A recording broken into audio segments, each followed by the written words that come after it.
but she's here. No worries. Hi, Shane. And I'm here too, but bye. Cool. Okay. Oh, that's always the best when on every call there's new faces. Perhaps we should all just quickly start with a little introduction of who we are and our programs. You guys might all know each other already. I'm not sure. Maybe I'm just the last one to the party. In no particular order, but just who I see. Rosalie, hi. Please correct my pronunciation, please. Perfect. I'm Rosalie. I'm from the Netherlands, and we offer surf therapy for people mainly after stroke, but also for spinal cord injury or other things. But that is our main focus. And I do a next introduction for Carleen. She's a kind of internshipper in our program. She was first participant, and now she, it's kind of a volunteer colleague. And we are a completely volunteering organization. So Carleen, maybe you can next. Yeah, let's go straight there. Hi, thank you, Rosalie. Hi, I'm Carleen. I'm from the Netherlands as well. As Rosalie already introduced me, I started as a participant at surf therapy last year. I had a brain injury and I started at surf therapy as a participant, and I was really stoked about the program. And then now I'm trying to get to work again, like reintegration. And then I thought, well, I'm really stoked about the beach and the surf and the ocean. And then I asked Thijs, who's here as well, if there was a place for me. And now, I'm working as a volunteer and learning all new things at surf therapy. Amazing. Thank you so much. It's so lovely to meet you. Thank you. Cool. Maybe we should go to the third team member then. I'm sorry, you cut off briefly there. Was it in Afrikaans we would pronounce it taste, but I'm guessing that's wrong. Thijs? No. Thijs.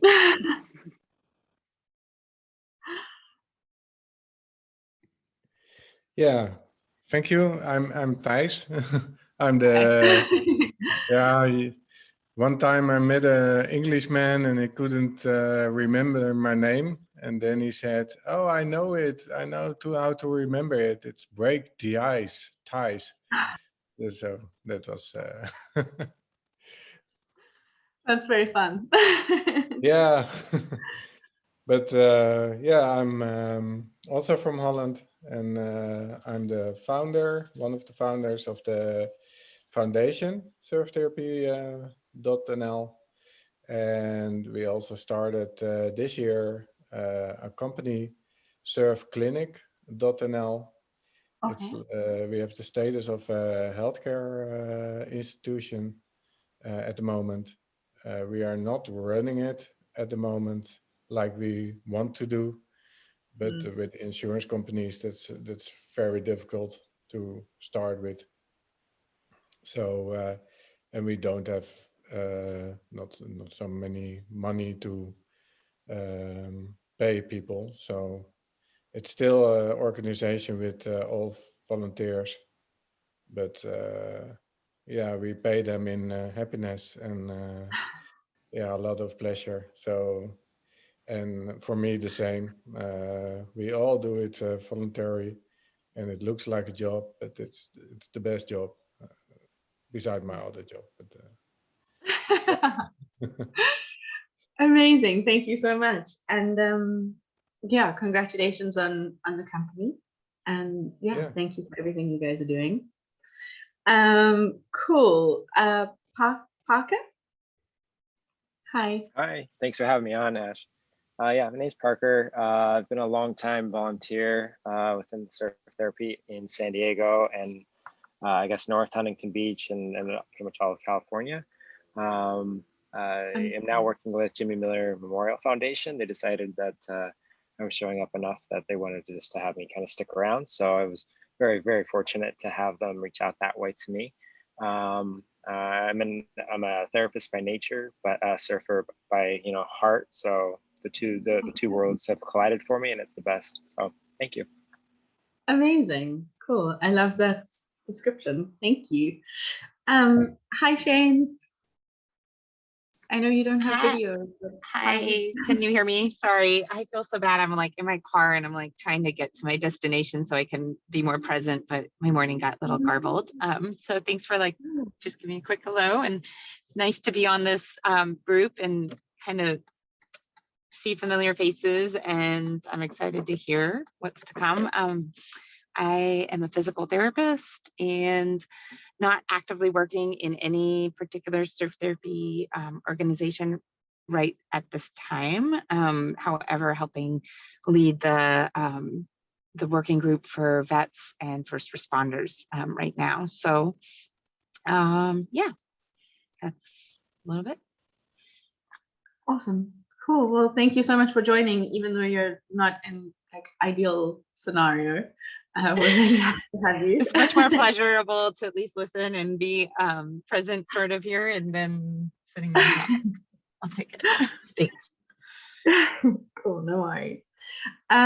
Cool. Okay, so I realized I threw you all in the deep end, and I'm sure etiquette, I was supposed to introduce myself first, but I'll go last. So I am Ash, and I work for Waves for Change, which is a surf therapy organization based in South Africa. Predominantly now, my focus is on working within, we call it a department, but really it's just me, but our partnerships department, which is looking at different ways that we can support scaling access to surf therapy as a service without growing Waves for Change as an organization. So a lot of my life is conversations like this, which I am, incredibly grateful for, and very lucky to have. And have known Chris, gosh, it feels like for my whole life, but since the first ever ISTO conference, which was, wow, 4 years ago now, I think, 4 or 5 years ago, I can't even remember. It just feels like ISTO's been around forever. 2017. It feels like it's been around forever, which is so wonderful, because when we were doing it, it felt so strange. And yeah, I'm super excited always to be able to connect with different practitioners and directors and volunteers and whoever might be around the world. And today, I mean, it's not super long. I'm not going to run through it as if it's a formal training or anything. But today I thought I would share one of the activities, I suppose, or frameworks that we've been using in our coach training and coach support activities or sessions, sorry, which is a session which really kind of explores building an understanding of the relationship between our external worlds, so our environments, be that our surf programs, the communities we live in, our home spaces, and our internal worlds, so our thoughts and feelings. One of the reasons that we, and I'm not going to talk forever, I promise, but one of the reasons that we have been using the session more and more within our coach trainings, and just to clarify, that's coach training both within Waves for Change and then within our partnerships work, is, as we all know, there's a growing amount of evidence behind surf therapy as a health service and an intervention. We found that sometimes a lot of that language isn't always necessarily super accessible, either to coaches or volunteers who are delivering the sessions, or funders who are relatively new to the idea, media, etc., whoever it might be. And this session, I'm sure for experts like yourself on the call, might seem quite basic and kind of stripped down, but has been one of the ways we've been trying to make this kind of understanding of what's at the core of our program design a little bit more accessible. So yeah, if at any point there's anything that I'm saying that you want to challenge or ask questions about or get involved with, please just jump in. We're a nice small group today, so there's lots of opportunity for conversation. But otherwise, I'm just going to jump right in. And really, this framework or model that we've been using in this session is something called the reinforcing cycle. And originally, when we first started using this model, and I'll share my screen briefly. When we first started using this framework, it was to help build an understanding or support kind of building an understanding of the way that adversity and stress and challenges in our external worlds, in our environments, can impact our internal worlds. So the original kind of lens that we were looking at this model was a relatively negative one. It was looking at the negative impacts. So if, for example, our participants are being exposed to violence, poverty, lack of emotional support, lack of access to resource or services, social exclusion, whatever the challenges in the external world might be, that is also impacting the internal world. And by internal world, and let me just try and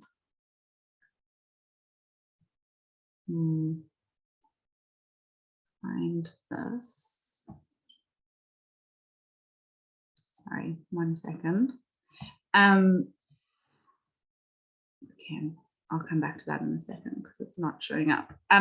By internal world, really what we mean is our thoughts and feelings. So if, for example, you are exposed to or you're experiencing social exclusion in your community or in your society, in your external world, that might make you feel unsupported. It might make you feel that you have no value to offer the world. It might make you feel that you have low self-esteem, a low sense of confidence. And what happens there is that if you're having these thoughts and feelings, I have no value, no one cares about me, I'm all alone, I feel like I don't have anything to contribute. That internal world then, of course, impacts and influences our external world because our decisions and our behaviors and the way that we engage with the world is guided by what's happening inside, right? So I experience no support in my external world. I feel maybe I have no value, maybe I have nothing to offer the world. I have very low self-esteem. I'm unaware of my strengths. Gosh, I mean, these are hypotheticals, but that might mean that my behavior in my external world means I might make unhealthy choices about the types of sexual relationships I have or the peer groups that I choose to join. It might mean that I don't make the most of opportunities that are available to me. It might mean that I don't work hard at my schoolwork because I just think, what's the point? I feel a bit hopeless. And that is the reinforcing cycle. So what's happening in our external world impacts and influences and has a relationship with this internal world, and then our internal world feeds back to this external world environment. And reinforcing, I mean, as you guys know, it really just means strengthening. And by cycle, we're talking about a repeated pattern. So this relationship between the external world and the internal world is this pattern that just keeps strengthening itself. I'm going to pause there just in case, because I've been talking for really long.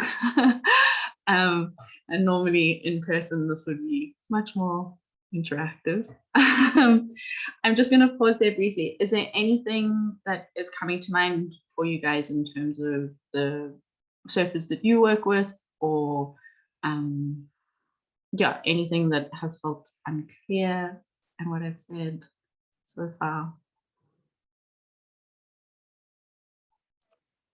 I think this conversation brings a lot of value to a lot of the volunteers, especially the ones I have in mind that I work alongside with at Jimmy Miller. A lot of them are former, lifeguards or firemen, and have dealt with extensive trauma in their own worlds and in their own occupation. But then they also seek some of that healing from, volunteering and also being, the instructors and stuff. And I think to have more of a trauma-based conversation about how the external world impacts the internal world, it brings a lot of value to the work that they bring to the athletes that they work with. So I think this is a very worthwhile conversation to continue to explore. Awesome. I'm so glad to hear that. And I mean, obviously, in a specific format, but what I can do after this is share. We have a session guide. So what I'm running you guys through in kind of a much shortened, more basic version is a training that we do with coaches. So a training of coaches or a training of volunteers. And I'd be so happy to share that with you guys in case it's something that anyone would ever like to use, and kind of orientating volunteers or and I think one of the things that you mentioned there is so important as well. One of the things that's helped our coaches with is understanding certain behaviors from the surfers, or I think you guys call them the athletes, and recognizing that the way that any of us, all of us, might act or behave is informed by all of these things that we can't necessarily see, or we think, oh my gosh, this is just a fun session at the beach. Why on earth would someone be acting or behaving in a challenging way? And a lot of it is because it's being guided by this experience of trauma elsewhere that has impacted this internal world and come with the participant to the beach. So that's also been really helpful in kind of building a little bit more of a culture of empathy and patience, and yeah, understanding when we're interacting with our athletes as well, which has been important. Yeah, for the others on the call, I don't know, just wanted to pause and see if there's anything else that's kind of resonating for you guys, or also not resonating, because of course not everything is relevant for everyone. Yeah. Shane, hi. Hey, so yeah, I feel like, kind of just to echo off Parker, yeah, I think that's a really pertinent conversation. Again, I am, PT by trade. I work with surfers, and then, as a physio, I'll see, anything, like the gamut from, a sprained ankle to, trauma from a car crash, or, like several of you on this call have experience with, brain injury, stroke. And so I think, and even my own personal experience, I think reintegrating back in when you've gone through something like that, yeah, it's, I think, a very challenging time right now with COVID also, to figure out. And I think it could definitely self-perpetuate this cycle over and over again. I think it's a great opportunity for us to step up with surf therapy as like modality to help maybe break that cycle, I would definitely be very interested in the training and actually considering maybe we can get together and put something together for the vets and first responder group if that's an option. But thank you. Yeah. Amazing, of course. And I love what you just mentioned as well about the role of our programs, and that's kind of going to be the next part of the conversation, and how we can use the same model as a way to understand and be a little bit, well, we are also intentional about our program design, but we've started using this model as a way to talk about our program as well. I'm just gonna, before I move on to that part, for the surf therapy team, anything else that you guys wanted to mention or kind of echo or ask before I move on? No. Okay, awesome, no worries. Okay, so Shane, that was such a great point. And it was quite an exciting, maybe that makes me seem lame, that's my trainer hat on, but it was quite an exciting moment for me when I realized, so we've always used the reinforcing cycle in our trainings to focus on, adversity and how that leads to, the kind of various negative or challenging aspects of the internal world. What was pretty cool is we've also been looking at all our different trainings and also within Waves for Change at, kind of exploring that conversation of what are the core ingredients of our program, what are the things that we think we do that have positive impact and promote well-being and health within our programs. And quite often, I don't know, there was just a little bit of a disconnect in those trainings, and I felt like that conversation wasn't always necessarily resonating. And we were kind of trying to play with that idea, and I started to use this reinforcing cycle as a way to also talk about how do we create very intentionally and consciously safe spaces at our programs that form their own kind of positive reinforcing cycles. So as surf therapy programs, our focus is, at least for me, in my understanding in the language that I try to use when talking about it, a lot of our focus, not the sole focus, but is the internal world of our surfers and of our athletes. We're trying to help them feel good about themselves, find ways to regulate their emotions, to build these healthy social connections, boost their feelings of agency, of hope, of just stoic. And so a lot of what we do at our programs is, even though we're these quite physical programs, is aimed at this internal world of our participants. And so we slowly started to use this language of the reinforcing cycle and thinking about, okay, what is the external world that we create at our programs? What impact is that having, or what impact do we want it to have on the internal worlds of our participants? And again, internal world, that's thoughts and feelings. So I'm cared for, I am capable, I have hope, I have value, I have people who look after me and love me, etc. What can we do in our programs to hopefully positively impact the internal worlds of our participants? And then kind of added, and I'll show it to you now as a visual because it all gets a little bit kind of meta, but hopefully, what impact does that have on the external worlds and the environments of our surfers, even when they're away from the program, right? Because as a mental health service, we are hopefully impacting this inside world, the thoughts and feelings.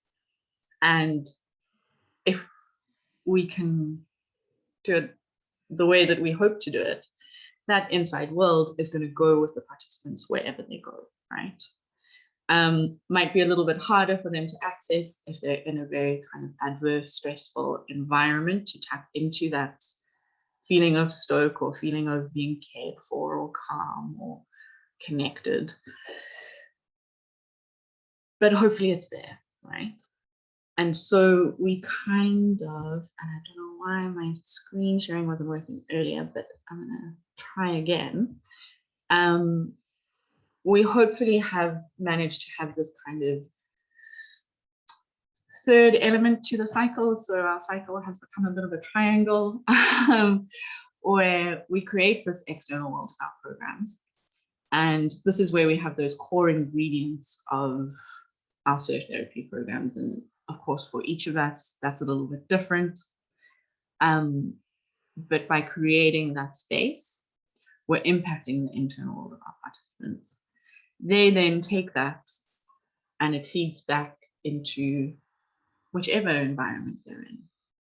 And so hopefully, and coming, Shane, back to your comment about kind of potentially disrupting that slightly more negative and challenging reinforcing cycle that we spoke about previously, I kind of see this little cycle that we create as a little disruptor that might be able to break some of those negative reinforcing cycles that our participants experience. And that we're creating this kind of alternative to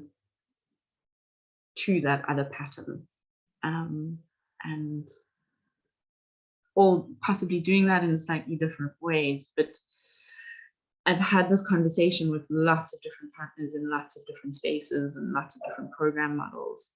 And there is this kind of core element of, or common approach of using our programs to create these strong internal worlds for our participants that then they carry with them. It gets transferred into their other spaces as well. And so it maybe disrupts those more unpleasant or harmful or challenging cycles that they might experience in other spaces in their lives.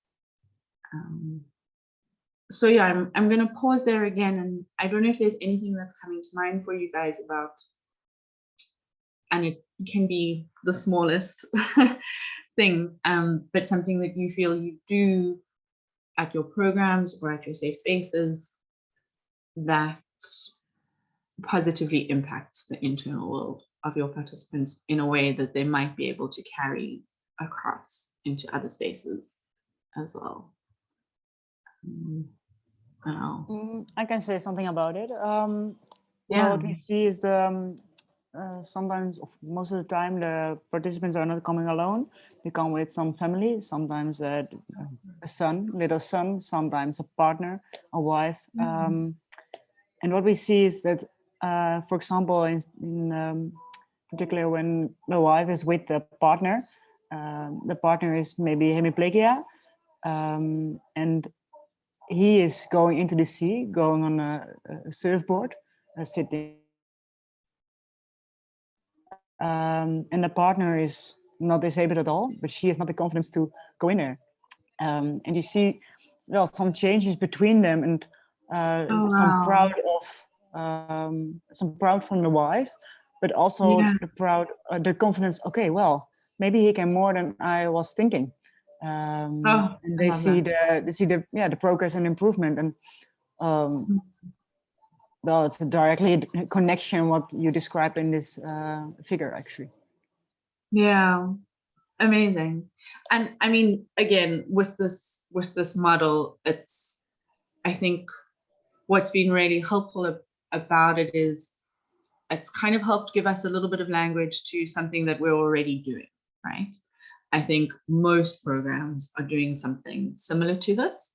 It's been a really helpful framework for kind of talking about, oh yeah, we are doing this, but maybe, yeah, we hadn't quite explained it this way. Thijs, I saw you raised a hand, and then Shane. Yeah, it's very interesting. And it's also, I think, but maybe you have to correct me. The Surf Clinic, that's our new program. And that's the program that we not only do surfing, but yeah, the surfing makes people happier and thinking of, wow, can I do that? Oh, I'm getting better. I'm good at it. So we see that. But we want to use the Surf Clinic for also to make a change in their life. That we have programs. We are building them. Like Carleen, she started surfing, but she's now helping, and we want her to do more in the Surf Clinic. She is in the client council at the moment for the clinic, and the client council is at the moment the most important input of the clinic.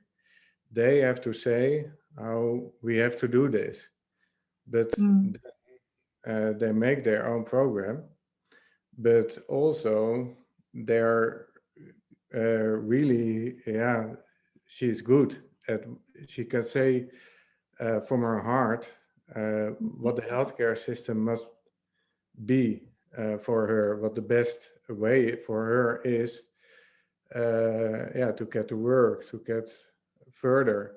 So we hope that all our participants in the clinic are doing that, helping us to build a real good healthcare program, but also to get the confidence.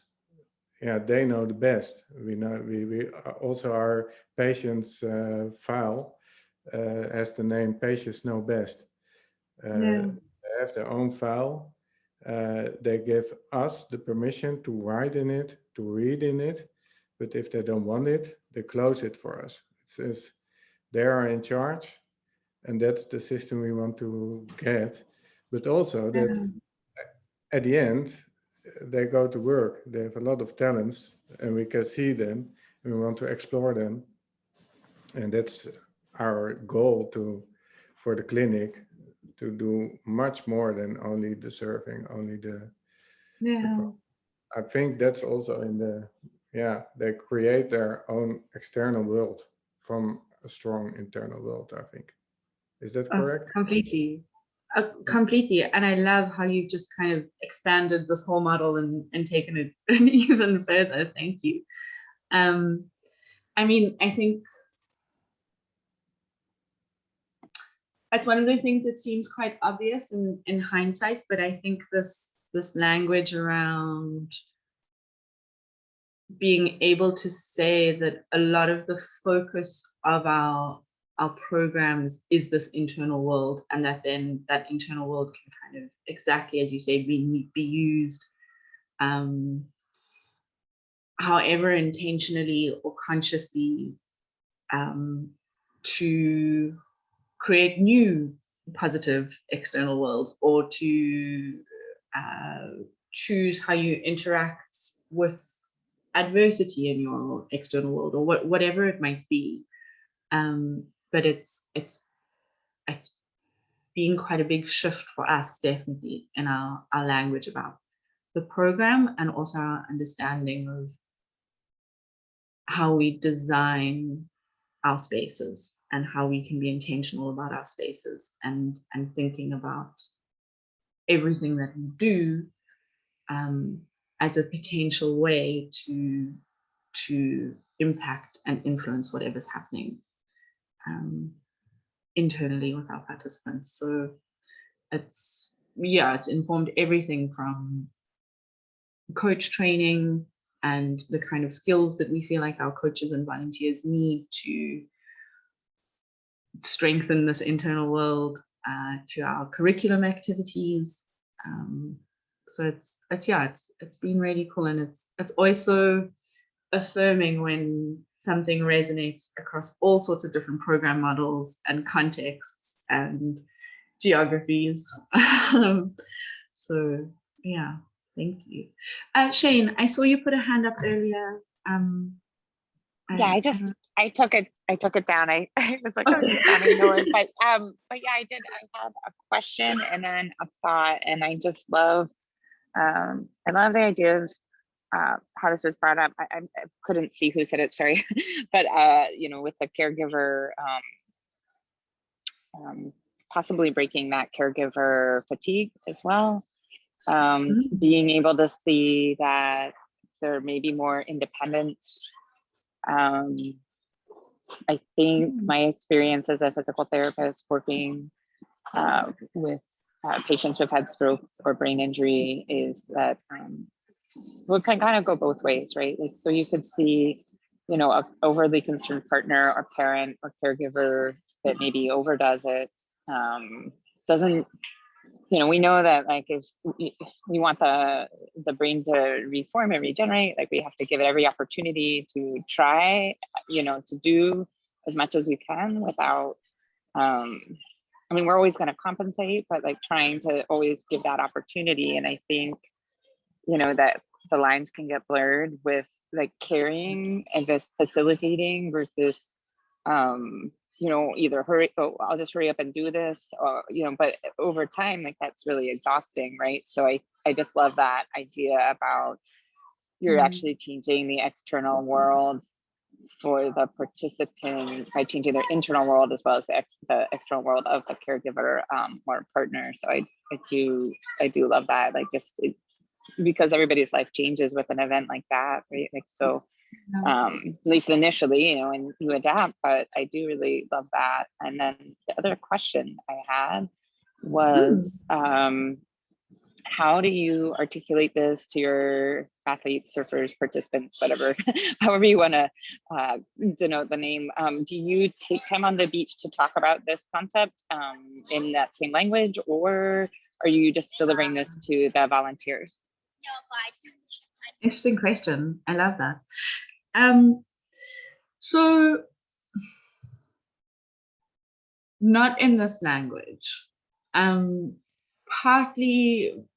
there's a few different reasons. Partly because our participants, not that I want to underestimate them at all, but are relatively young. So this specific language we might use them a little bit, and it might not be that fun and engaging for them. But what we do at our sessions that I suppose is very informed by this is our session plans and our curriculum activities are very informed by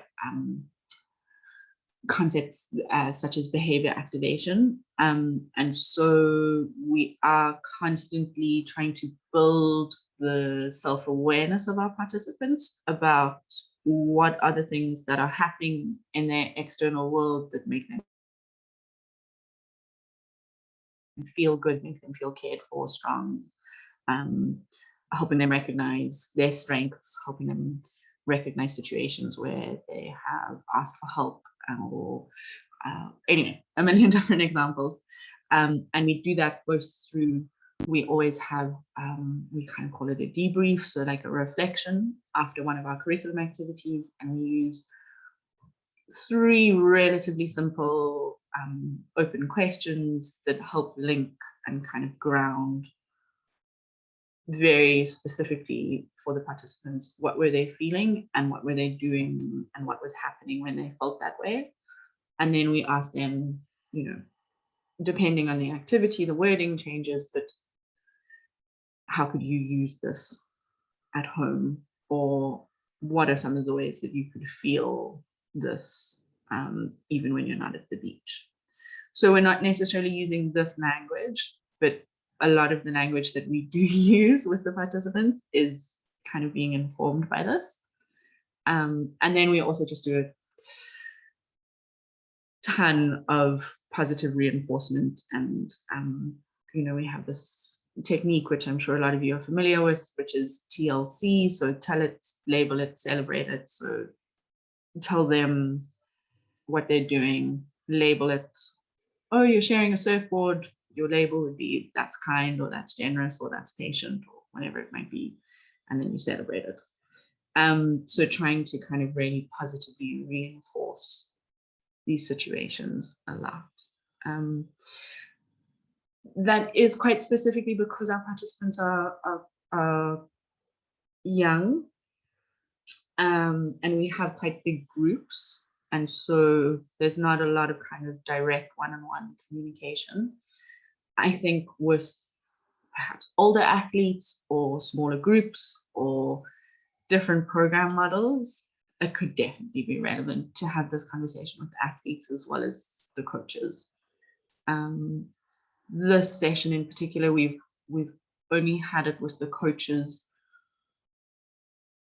because we've hoped, and so far it has, this understanding has really helped kind of enable them to make certain choices about how they interact with the participants and what they do with the program and the program design. And it's kind of given them a bit of a foundational understanding, which has then increased their agency.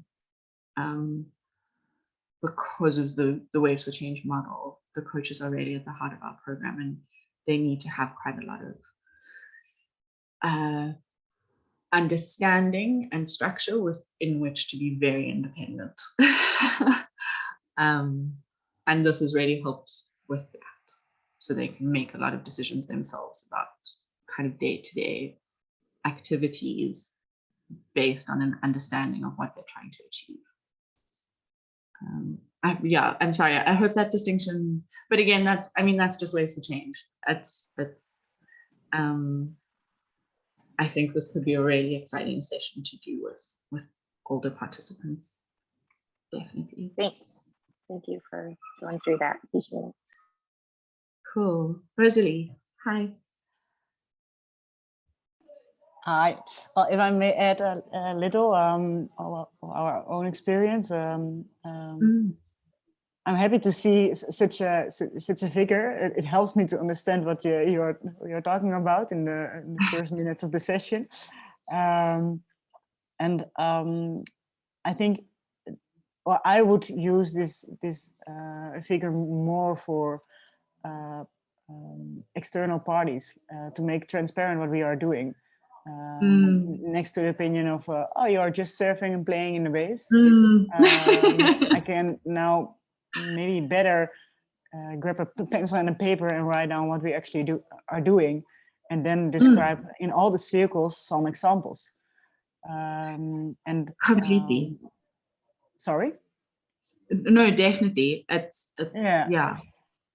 And actually, in our program, I wouldn't use such circles in the first time for our participants, because I think in our program is the power that the unconscious way of learning, not only unconscious of being automatic in the ways and that kind of things, just on physiological level in the brain, but also unconscious in behavior, because brain damage is not always only physical, but it could also be cognitive or in behavior.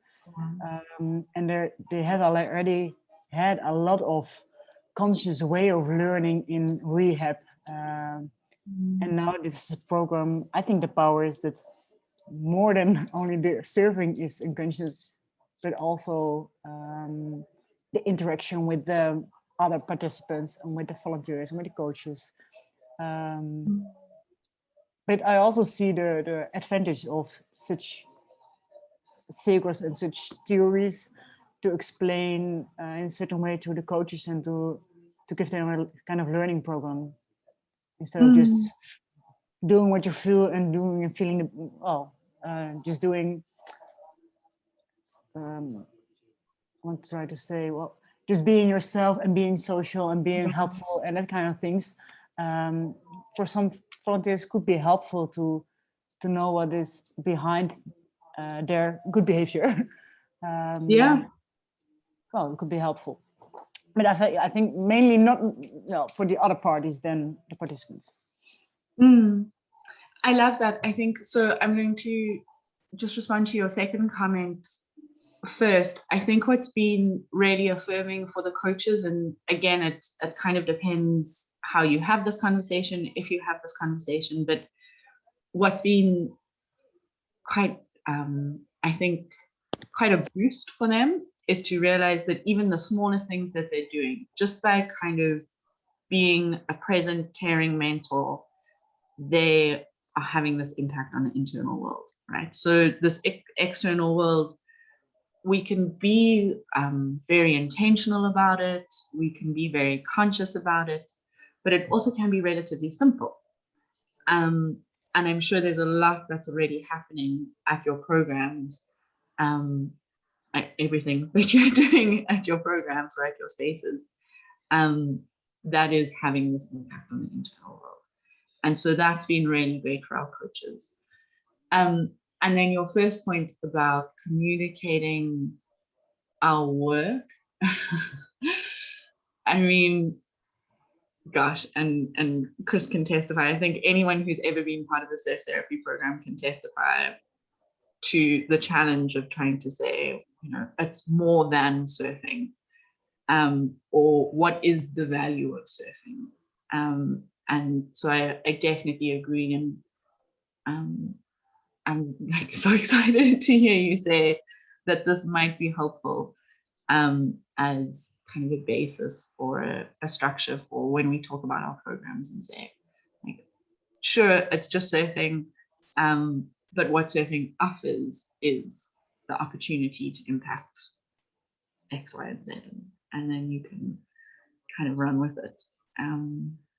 But it really is a nice way to structure that response. Definitely. Yeah, thanks for that. Maybe I'll copy in a scientific study if I'm allowed to. Then I will. Cool. I forgot one thing to say about. Well, would you communicate these kind of things with the clients or with your participants? Actually, I can imagine that I would have a conversation about this theory with my participants if they ask for. I just said, well, the clients are in the lead. And if they, well, give a little tip that I think, well, maybe I can use it, then I would, but I wouldn't, I don't want to offer it when I don't ask for. Yeah, completely. Exactly. I love the idea of a participant or a client saying, why do you do what you do? Why are we doing what we're doing at this program? I think that would be so cool. Thijs, I see your hand. Yeah, it's funny because now I see the cycles. This year we changed our programs a little bit. In the beginning, we started with only Saturday morning, Sunday morning surf, and then everybody came. We made groups, and everybody went surfing and went back, and there was a little talk afterwards, and that's it.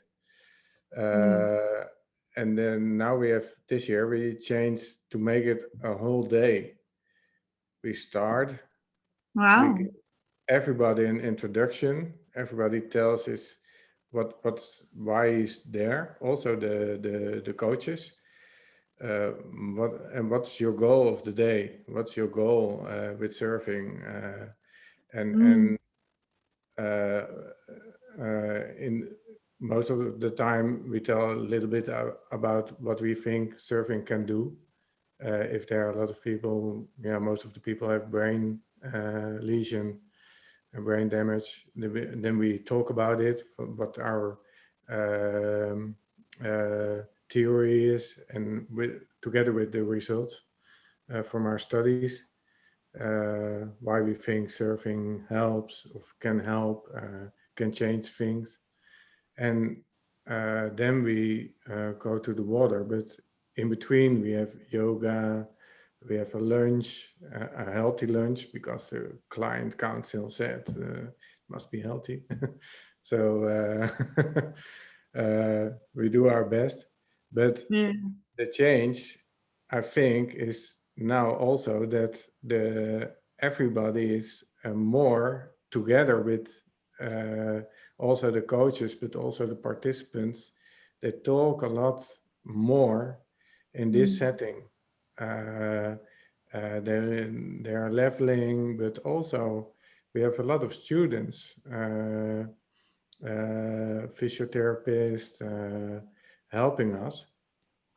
And for them, it's also, yeah, they're getting in it. They're asking, they're, yeah, the concept. So I see that now in the circles, that it's working.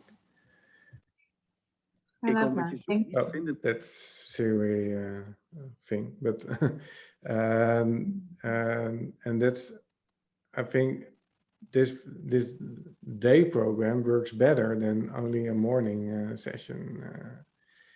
But I was wondering what's the extra, and we have also this year we had some very young physiotherapy students.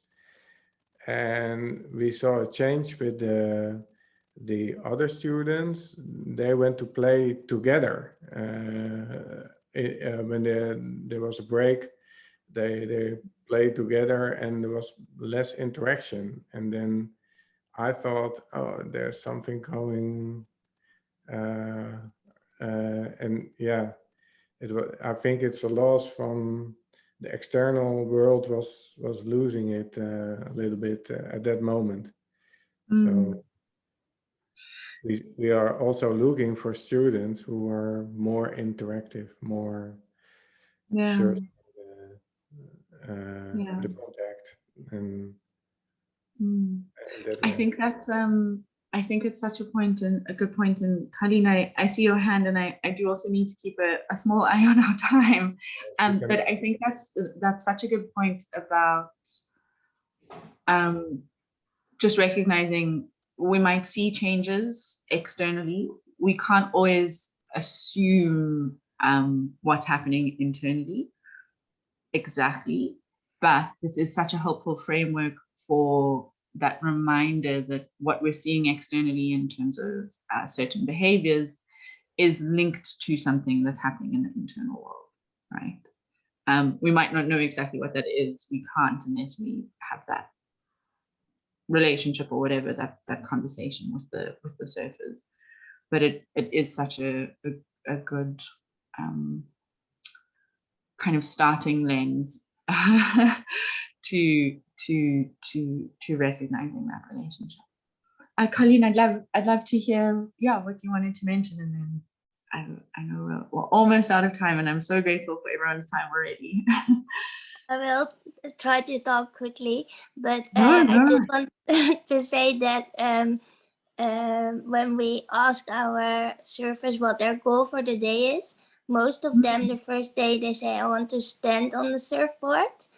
And then I always laugh a bit in myself because like, yeah, sure you want to learn that, but I think it's not about learning how to surf, but it's about what you do afterwards with it. So I think the circles are exactly saying that. So thank you. Oh, I love that. I mean, that is like the exact example of what we're talking about is we create these activities and these practices like standing on a surfboard or whatever it might be.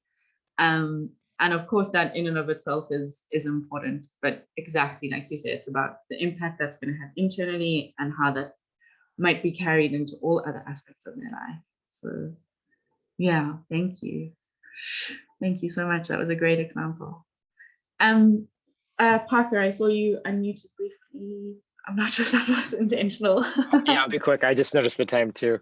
I mean, yesterday I was at a session with Jimmy Miller, and I was reflecting on it and how it's you've got, sorry, my 2-year-old's here now. You've got all of these internal groups, that are going, you individually, and then we come and we meet together and we share in a circle, and then we go surfing, and then afterwards we share again. So you see the internal, external kind of go back and forth. Yeah. And then what's really cool is that all of the participants and volunteers are really starting to connect with each other and they're meeting in between our sessions, and they're going surfing or they're doing yoga together. And so Wow. it's like bringing the internal state to Amazing. the external and just building on that. And then it just brings a sense of community to the circles, and it just builds and builds and builds. So that I see this model at hand in the work that I've been doing. So it's pretty cool. Oh, I love that. That's such a great example as well, because it's something that then, you know, if you chat to Jamie or so many of the programs are also realizing that this kind of transference or the spread or of whatever happens at our programs, and we can't even begin to always,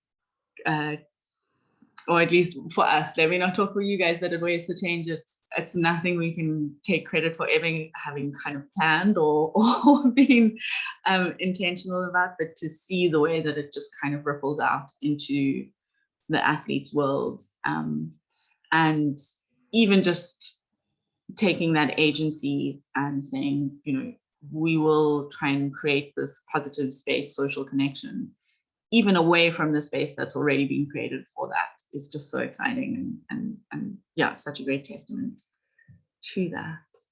I love that. Thank you. Cool. So I think maybe what I can do, and we'll obviously have the recording to this video, which we'll share with the wider group. But Chris, maybe what I can do as well is, gosh, it's really just a Word doc. It's nothing fancy, but I can share the coach training guide with the email thread as well, and this visual is in that. And then if anyone finds it useful and wants to adapt it to their space, that would be awesome. Yeah, I think that's amazing. What a beautiful conversation. Sorry, I'm going to stop share real quick. I wanted to just add to Parker's comment and everybody's comment. What's so beautiful about surf therapy is we remove the artificial relationships formed between doctors and their patients. You know, we're able to move past talk therapy because they're there to learn how to surf, or so they think. let me use my air quotes. No, I mean, but ultimately we do create communities, and we are creating that. So anyway, I'm just, you know, I'm joking around a little bit, but it's not a joke. You know, I think that's what makes it so special. And to Parker's point, and everybody, many people go on to not only support their surf therapy programs. Ways for Change has hired many of their coaches. Carlene, it is, what a wonderful, beautiful sentiment to have you here, because those who are benefiting feel the need to go out and share, just like the way you share your favorite book, your favorite movie. The contagiousness of, I can't not share this. It's just so beautiful. And of course, while we continue to educate ourselves on what's happening with our athletes or our participants, it helps all of us as practitioners evolve and do better. So Ash, thanks for this awesome thing. And yes, if you wouldn't mind sending to your group, like your little program or format, like your one pager, just so people can kind of follow up and see what they missed. And yeah, thanks everybody for being here. Yeah, thank you guys so much. Really awesome. And thank you, Chris, as always, for creating these spaces. Good for you, Ash. Great job. Thanks. It's so good to see the surf therapy team. I hope to see you in October in the UK. I think Tice has already booked it. Tyson Rosalie. So I'm really excited about that. But thanks everybody. Thanks again, amazing. Ash, for leading. Good seeing you. Of course. Thank you guys. I hope you have a good day or a good night. Take care. Bye. Thank you very much. Bye. Bye. Well.